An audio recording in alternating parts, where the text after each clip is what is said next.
চাল কুমড়ো দিয়ে দারুণ মজার বিকালের নাস্তা। অর্ধেক চাল কুমড়ো নিয়েছি, মাছ বরাবর কেটে নেব।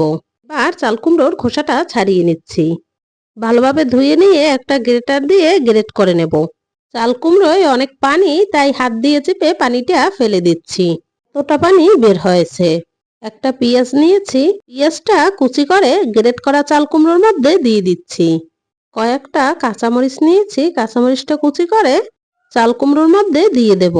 আপনারা চাইলে মরিচটা বাড়িয়ে কমিয়ে নিতে পারেন। দিয়ে দেব হলুদের গুঁড়া, লাল মরিচের গুঁড়া, জিরের গুঁড়া, চাট মশলা, স্বাদ মতো লবণ, বেসন আর চালের গুঁড়ি। এবার সবকিছু হাত দিয়ে ভালোভাবে মেখে নিতে হবে। কোনো রকম পানি ব্যবহার করা যাবে না।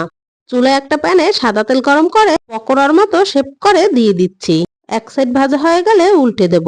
ভাজা হয়ে গেছে, একটা স্ট্যান্ডের করে তেল ঝরিয়ে তুলে নিচ্ছি। চাল কুমড়োর এই নাস্তাটি খেতে কিন্তু মাশাআল্লাহ দারুণ হয়। আপনারাও বাড়িতে ট্রাই করবেন। আল্লাহ হাফেজ।